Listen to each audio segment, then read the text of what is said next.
Here's a weird little truth about OSR play. The game runs smoother the moment you stop trying to keep everything in your head. And not because the rules stop mattering, it's because you stop juggling.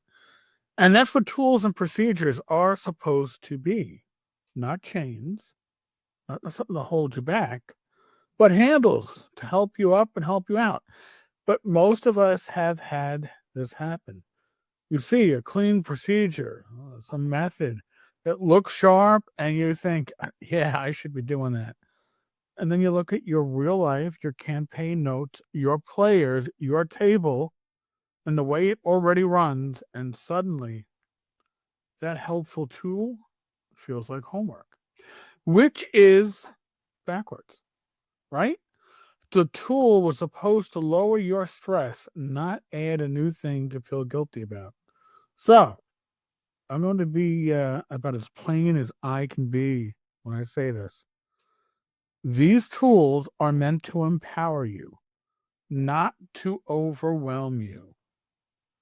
Hack them, twist them, cut pieces off, swap parts if you already have something that works at your table. By God, keep using it. If my version doesn't fit, don't force it.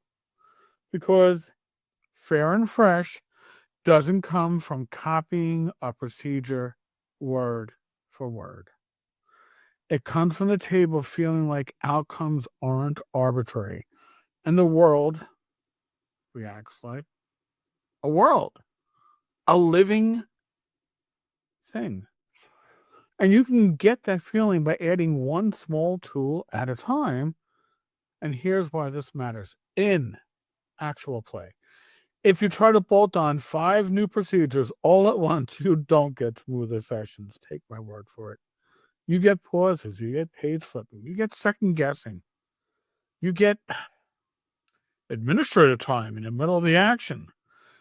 Players feel the drag, and then everyone starts cutting corners again, and the new stuff gets blamed for it. Most tools are fine. It's the rollout that goes sideways, right? So the skill isn't find the perfect procedure. The skill is add procedures the way you add seasoning to that great meal that you're making that you want to be perfect. You add a pinch, you taste it, you adjust. Maybe you add a little bit more, maybe you add a little bit of something else. One knob at a time, one season at a time. If you do it that way, your game tightens up pretty fast. So let's say you're running BX or anything else in the OSR lane. OSC Central, Swords and Wizardry, Osric. The list goes on. The party is on the way out of the dungeon. Torches are low. They've got their loot. And bang, wandering encounter. Now, all our tables go on autopilot, right? We fight. Dice hit the table, someone drops, 10 minutes vanish. And if you're not careful, the players start treating every encounter as a speed bump. Now imagine you add one tool. Just one. Reaction rolls. Not a lecture, not a new philosophy, just one quick roll with a simple result band you can remember. The party hears boots, the thief freezes, torchlight catches the edge of his shield around the corner. You roll reaction, you get uncertain. Not friendly, not hostile, uncertain. That right there takes the pressure off your brain. You don't have to decide the perfect behavior, right?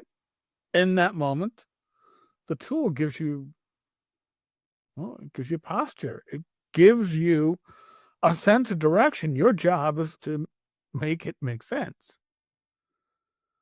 Maybe it's a rival band of looters. Maybe it's humanoids who've been getting hammered by something deeper and they're spooked.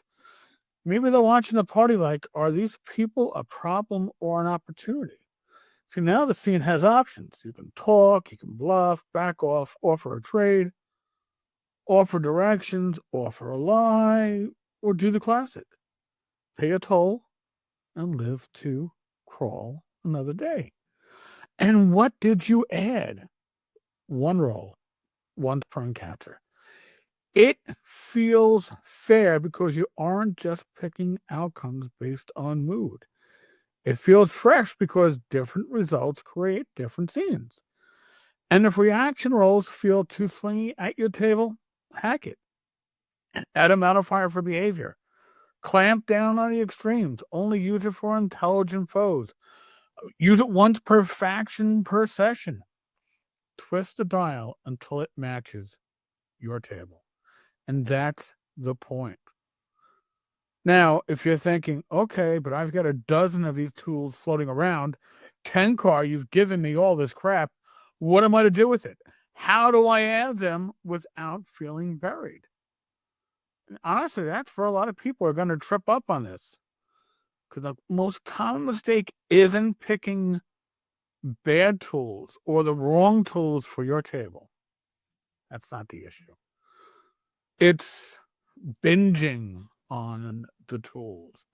You get excited and you load up. Reaction, morale, time tracking, resource dice, encounter clocks, restocking, faction turns, weather, travel turns, rumors, carousing. I'll do a video on carousing in the future, but it's in the things to do list. And suddenly you're essentially running a NASA checklist for a Tuesday night dungeon crawl.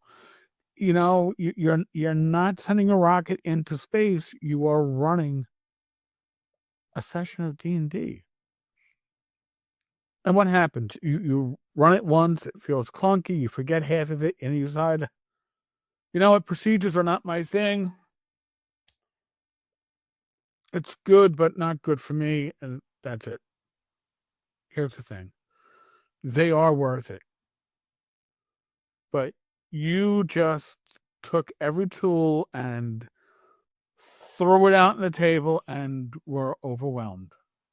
So here's the fix.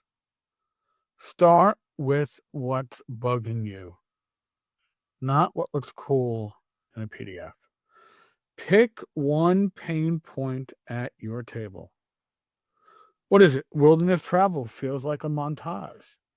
The dungeon feels frozen when the party comes back. Fights drag because enemies never break. Pick one. Then pick one tool that targets that pain. One tool. For the first few sessions, you're not trying to master it. You're trying to get it into your hand so it runs without effort. And a trick that should help, put it on an index card. One card. If it doesn't fit, it may be too much. Another trick, give your players a one-sentence heads up. Tonight, I'm trying morale checks, so fights don't always go to the last hit point. Or, tonight, I'm going to try a simple travel turn procedure, so the wilderness has some bite. That's it.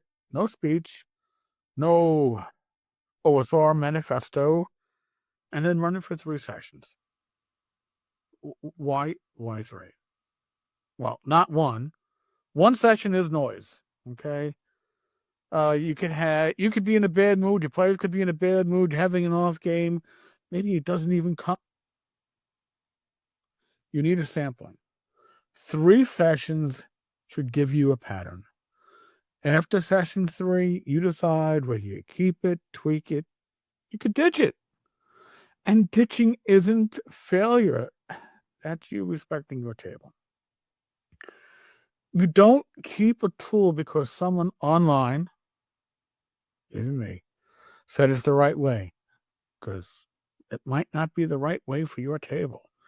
You keep it because it solves a real problem for you, and most importantly, isn't creating a new problem. That's the adoption mindset that you should be looking for. Now, one big fear GMs have is, well, if I restock the dungeon, am I punishing the players for being thorough? And the opposite fear is if I don't restock, the dungeon turns into a museum. So you find a restocking procedure. whether it's something that I've offered or you find something else online or you heard about it from another GM, and it's 12 steps in a spreadsheet, hard pass. You don't need that. So, all right. Well, how about a real simple one? Listen, I gave one recently, but maybe you hack it down to something real simple. It's got to be fair, and it needs to keep moving. When a party leaves a site and comes back later, ask 3 questions. Who noticed the vacuum? Who moved in? What changed hands? That's it. Who noticed? I don't know, a local faction, maybe a rival group, maybe something worse. If nobody noticed, maybe nothing changes. That's fair. Who moved in? Could be the same faction expanding. Could be a new group taking empty rooms. Could be predators following the scent of blood. If the party left bodies, somebody's going to notice. If they made a lot of noise, somebody definitely noticed. What changed hands? Treasure shifts, supplies get scavenged, doors get barred, traps get reset, or new traps get installed. Maybe somebody else stripped the place and the party learns the world doesn't wait. That's also fair. And you can answer those questions in under a minute. If you want to roll it, make it quick. Do 6. Who noticed? 1 to 2, nobody meaningful. 3 to 4, a local faction. 5, a rival group. 6, something worse. 1 to 6, who moved in? Do 6, what changed hands? Make a little chart for yourself. You're not going to be handed all this.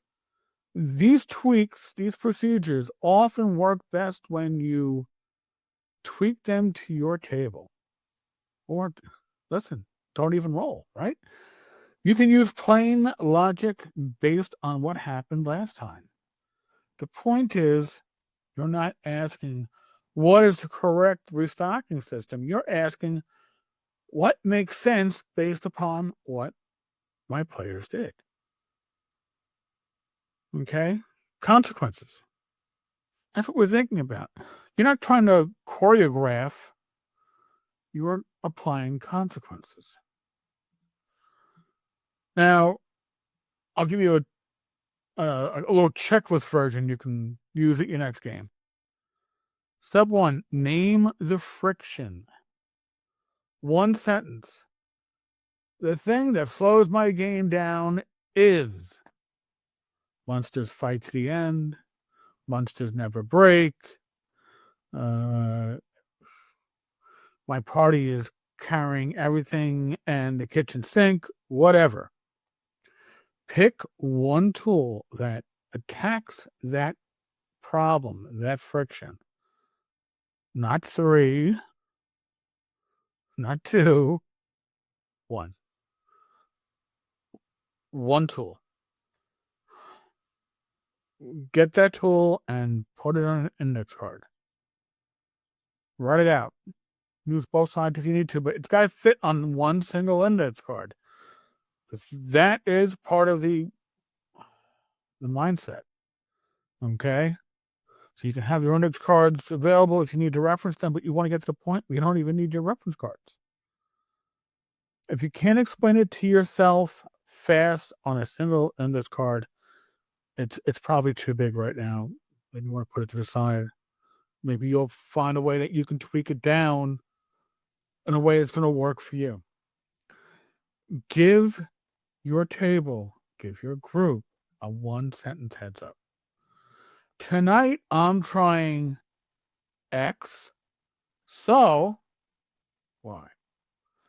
And run it for 3 sessions. You're building a habit. You're not judging it on a single night. And after session 3, keep it, tweak it, or ditch it, like I said earlier. That's the method. And also notice what's missing.